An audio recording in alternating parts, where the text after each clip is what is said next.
बिस्मिल्लाहिर्रहमानिर्रहीम।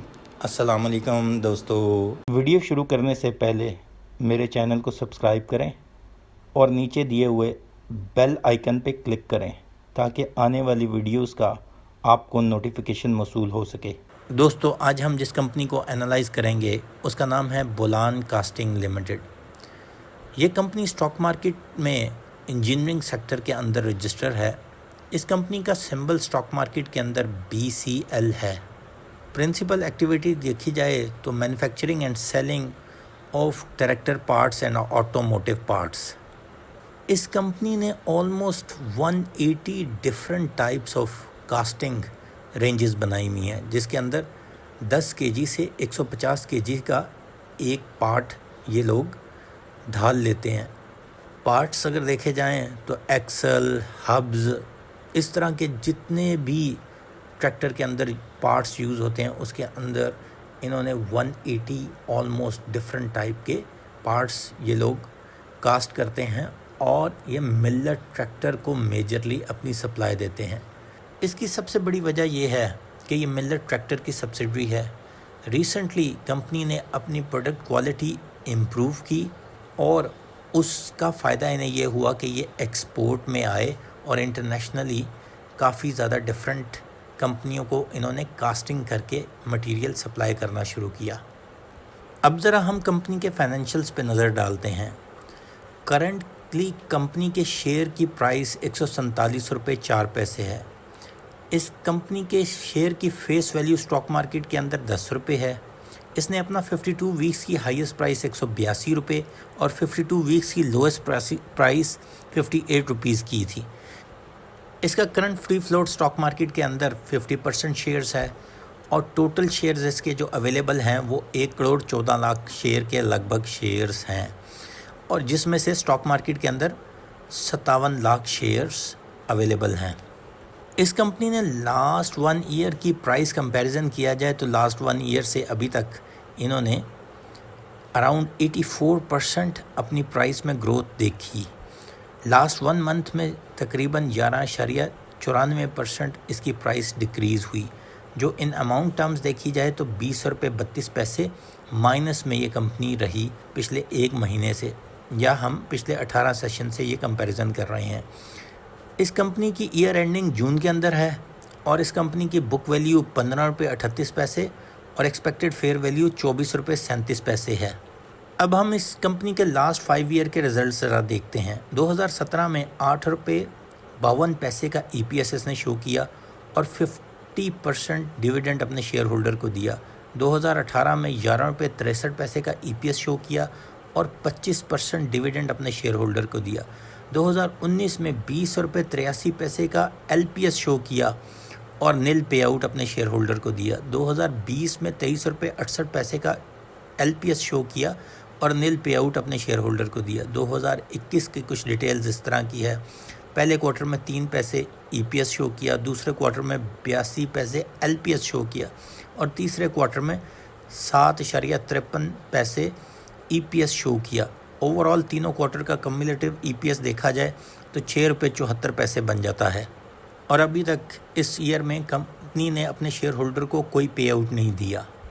इस साल के पहले 9 महीनों की अगर परफॉर्मेंस देखी जाए तो आखिरी क्वार्टर में काफ़ी अच्छा रिज़ल्ट है, जिसकी सबसे बड़ी वजह अगर देखी जाए तो इनकी सेल्स के नंबर्स हैं, जिसमें अराउंड 92% की इंक्रीज़ आई। इसी वजह से इस 9 महीनों के रिज़ल्ट के एंड के ऊपर अगर हम देखें तो इनकी EPS 6 रुपये 74 पैसे स्टैंड करती है। इसके साथ साथ इन्होंने अपनी फाइनेंस कॉस्ट में काफ़ी ज़्यादा डिक्रीज़ किया, जो कि अराउंड 45% इसकी कॉस्ट में डिक्रीज़ आया।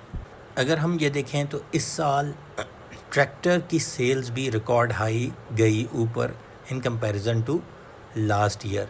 तो ये ट्रैक्टर के पार्ट्स बनाते हैं तो अल्टीमेटली इनके पास भी अपनी प्रोडक्ट को सेल करने के काफ़ी अच्छे ऑर्डर अवेलेबल होंगे। फ़ॉरेन डिमांड भी इनकी इंक्रीज़ हुई, जो ये कास्टिंग फ़ॉरेन वेंडर्स के लिए करते हैं, और उसके अंदर इन्होंने क्वालिटी भी इम्प्रूव की। फ़ॉरेन वेंडर्स के अंदर इनकी डिमांड इस वजह से इंक्रीज़ हुई क्योंकि कोविड की वजह से बहुत सी कंपनियां शटडाउन के प्रोसेस में चल रही हैं, तो इनको नए वेंचर्स और नए क्लाइंट्स बाहर से मिले। फ्यूचर में देखा जाए तो इनके जहन में इंटरनेशनल क्वालिटी को मेंटेन करने के लिए और इंटरनेशनल ऑर्डर्स लेने के लिए इनके जहन में अपनी क्वालिटी एक मेजर अहम एस्पेक्ट है अपनी प्रोडक्ट्स के लिहाज से, जिसको इन्होंने मेंटेन और इम्प्रूव करना है।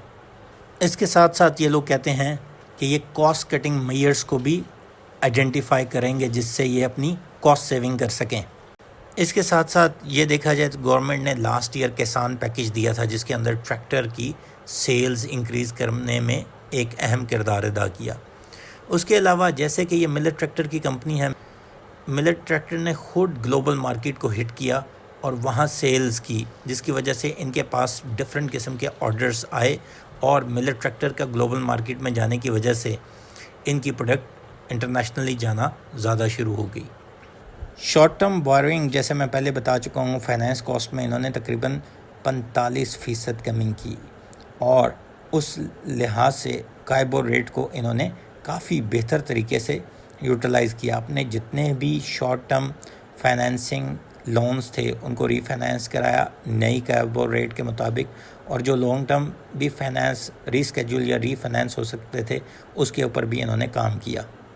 इंटरनेशनल मार्केट के लिहाज से देखा जाए तो जैसे ही मिलेट ट्रैक्टर ग्लोबली एक्सपोर्ट होते जाएंगे, उस कंट्री में उसके आफ्टर सेल पार्ट्स जो हैं वो बोलान कास्टिंग की तरफ से प्रोडक्शन होने की वजह से ये लोग प्रोवाइड करेंगे।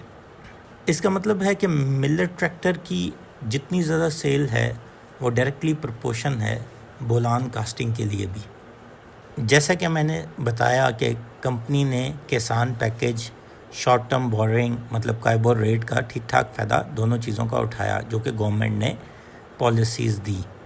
इस चीज़ को हम कंटिन्यू होता हुआ देखते हैं अगले साल में भी। इसका मतलब है कि आने वाले ईयर में इसके ये तीनों पॉइंट्स, इंटरनेशनल सेल्स, किसान पैकेज और शॉर्ट टर्म बोरोइंग, इनको कैश इन करेगी। इनको जो चीज़ प्रॉब्लम कर सकती है वो है पाक rupees exchange rate with dollar, क्योंकि एक्सपोर्ट इनकी कम है, इंपोर्ट ज़्यादा है। इसी वजह से इन्हें 2019 और 2020 में ठीक ठाक इम्पैक्ट आया था, क्योंकि डॉलर रेट की जो प्राइस थी वो काफ़ी ज़्यादा फ्लक्चुएट हुई, और जब ये इंपोर्ट करते हैं उस वजह से ये अपनी रॉ मटेरियल की प्राइस कैटर नहीं कर सके। आने वाले साल में ये रॉ मटेरियल की प्राइस को कैटर करने के लिए इन्हें कोई डिफरेंट वे अडॉप्ट करना पड़ेगा।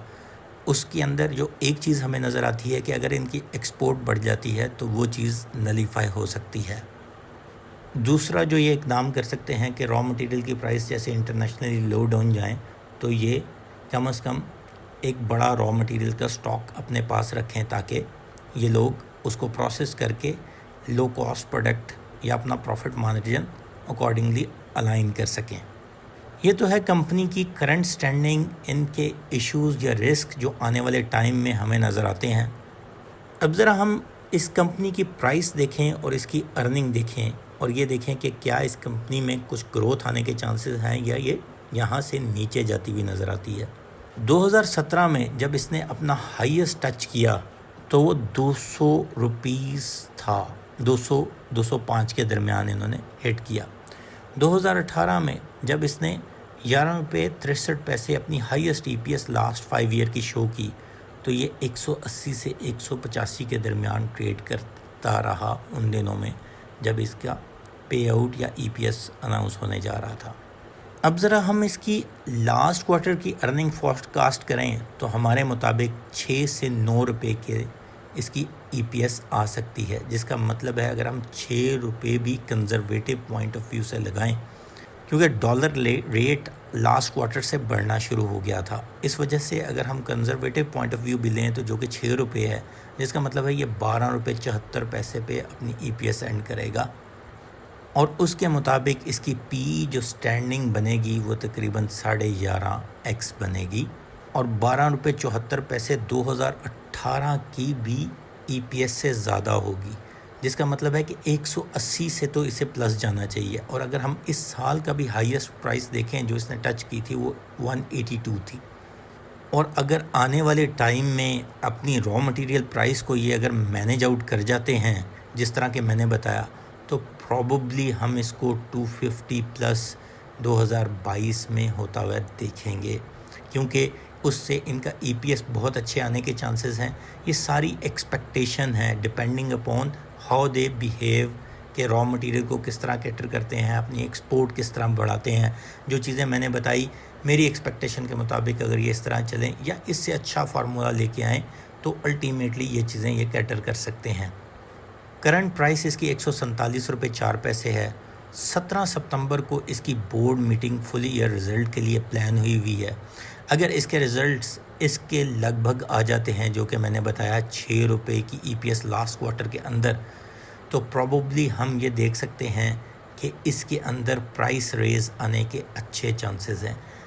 अगले 2-4 दिन में इसमें एक्टिविटी जनरेट हो सकती है। याद रखिएगा दोस्तों, जिस दिन बोर्ड मीटिंग होती है या जो भी मीटिंग या डिसीजन डे होता है, उस दिन स्क्रिप्ट बहुत चॉपी होता है। उसकी वजह क्या होती है? चॉपी से मुराद ये है कि स्क्रिप्ट जो है वो कभी नेगेटिव जा रहा होगा, कभी पॉजिटिव जा रहा होगा। उसकी सबसे बड़ी वजह ये होती है, कुछ सेलिंग कर रहे होते हैं। बाइंग हमेशा चीप करनी चाहिए और एट डे ऑफ अनाउंसमेंट या बोर्ड मीटिंग वाले दिन हमें ये करना चाहिए कि अपना कुछ जो होल्डिंग है उसे ऑफलोड कर दिया जाए, या दूसरा वे ये है कि हम स्टॉप लॉस के ऊपर चलें। अगर अनएक्सपेक्टेड रिज़ल्ट आए तो हम उसमें से एग्ज़िट ले जाएं। और जैसा कि मैंने पहले बताया, बाइंग हमेशा सस्ते रेट पे करें। करंट प्राइस ऐसी लगती है कि इसमें 15 से 20 रुपये ज़रूर डलने चाहिए हैं, even with 6 rupees EPS as well. लोगों की या ब्रोकेज हाउस की एक्सपेक्टेशन इससे ज़्यादा है, जो कि अराउंड 9 से 10 रुपये है, और उनकी 2022 की फ़ॉरकास्ट बहुत ही एग्रेसिव है। मैंने जो फ़ॉरकास्ट दी वो तकरीबन 250 रुपये की दी है। दोस्तों, किसी भी चीज़ को बाय करने से पहले अपना ड्यू डिलिजेंस ज़रूर करें। हम इसके बारे में रिकमेंड करते हैं कि ये जैसे ही पे आउट अनाउंस करता है, अगले 3 महीनों के अंदर अंदर ये 180 दोबारा टच कर सकता है, और पे आउट अच्छा आने की मद में ये अल्टीमेटली 180 से प्लस होके 200 को भी हिट कर सकता है। शुक्रिया दोस्तों, चैनल को सब्सक्राइब करना मत भूलिएगा। अल्लाह हाफ़िज़।